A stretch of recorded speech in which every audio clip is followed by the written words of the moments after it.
Hey guys, Pitmaster here. I'm going to give you 4 lessons that I took away from this crazy weekend of fights. They had fight night. They had I think it was tough 22 finale. Then they had UFC 194, all in Vegas. It was a crazy weekend. I was there. It was nuts. But basically, I want to tell you 4 lessons, takeaways from the fights. Now, take this disclaimer. There's 1,000 different ways to win, 1,000 different ways to lose.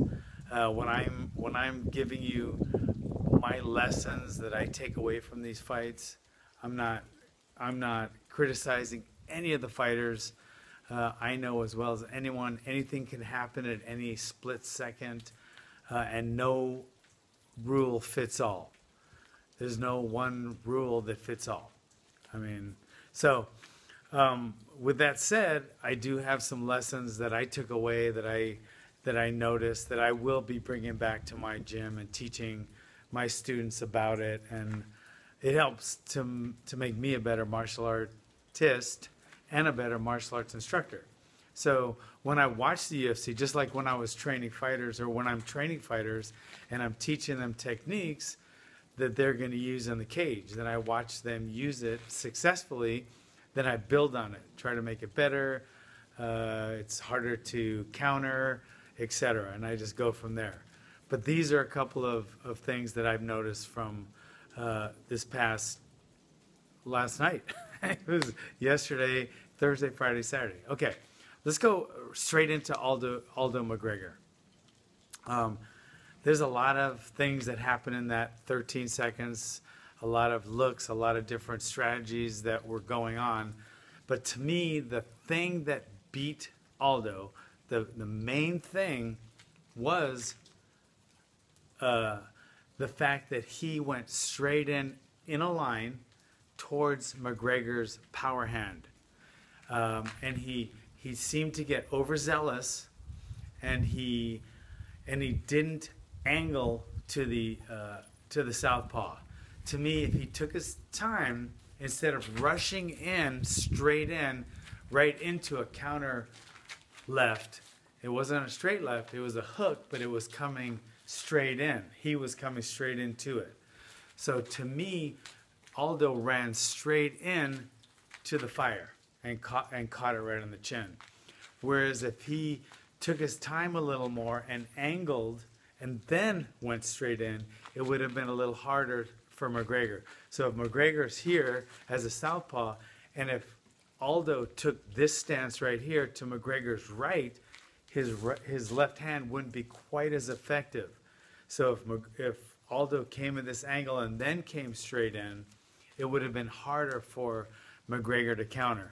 You always, as a regular fighter fighting a southpaw, you always want to keep your left foot outside of the right foot and then come in at an angle. You still got to keep your hands up high though, because they can throw the wide right hook, but it kind of takes away that straight left or that left high kick.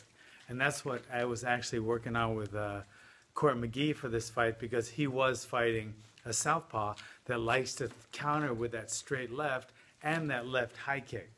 So it kind of came into play with that fight. So that lesson number 1, always keep your left foot outside of the right foot of a southpaw and come in at an angle. Okay, that's lesson number 1. Lesson number 2, I'm going to talk about Court McGee's fight and some of the mistakes that we made in the corner and he made in the fight. He won the fight, and he did a great job, and I'm super proud, but he's been off for 2 years, and his ring rust kind of affected his timing and his distance a little. So what Court should have done with this guy, because this guy was a counterpuncher, he was one of Lyoto Mashida's fighters, and he kind of had that karate strategy, the counterpunching with the straight left, kind of like Lyoto does. So I had Court working the angles a lot more, but he didn't cut off the ring enough because we wanted to pressure him against the cage and rough him up. he started doing it as the fight progressed, and then in the third round he did a lot, and he took that round very easily by doing that. So to me, distance is king. So you want to cut off the ring. Sometimes when your fighter wants to get away from you and you just follow him around, it kind of turns into just, kind of a dance.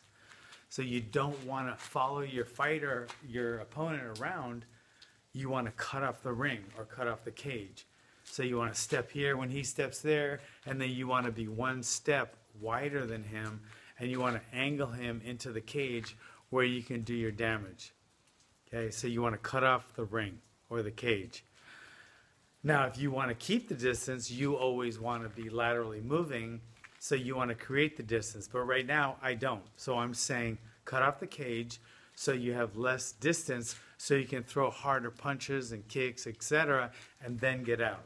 So distance is king, cut off the cage, number 2 lesson. Okay?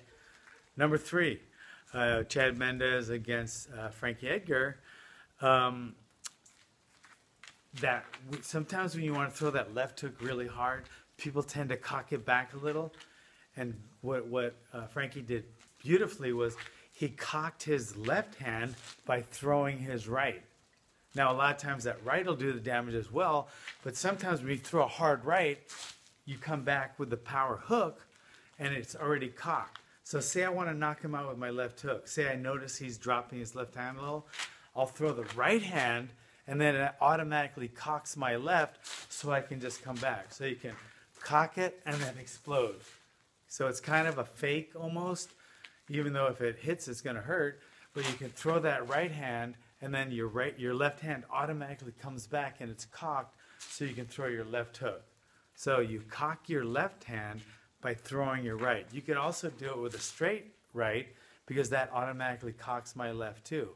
Because sometimes when you want to throw the left hand first, you cock it right here without throwing a right. It telegraphs the punch, and you can't throw it because you can't land it because you're telling your opponent you're going to throw it.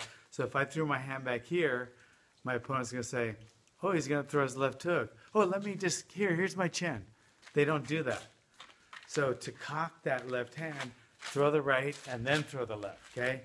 So cock your left by throwing your right. That's lesson number 3. Lesson number 4, the LaFleur against the Mike Pierce fight. Pierce wanted a lot more takedowns, and LaFleur was scoring better with the punches. So instead of always sprawling or always trying to get out of the way or defending the takedown by throwing a knee, which a lot of people say they want to do, but the problem with that is if your opponent's coming in and you're throwing a knee, if you catch him just right, that's great. But don't forget, if you don't catch him just right, you're on one leg and he's attacking you with a takedown. You don't have very good balance on one leg. So sometimes when you have a hard charging grappler that's trying to take you down, you want to time his takedown and hit him. But if you use your knee, like I said, if you don't catch him just right and knock him out, that puts you in a precarious and very anti-balanced position, and it'll get you taken down. So instead of the knee, sometimes it's good to throw a short little uppercut, which I call a shot stopper, because when he's coming down for the takedown, you just meet him right there with a little shot stopper. So shot stopper, that's what it is. It's just a little short little uppercut. You don't wind it up and throw it like an uppercut to the face. You just throw it. You just meet him right here. He's coming here. You meet him right there. We'll call it the shot stopper. That's lesson number 4. Okay? Lesson number 4 is the shot stopper. Thanks for coming. I hope you learned something from this. I'll see you next time.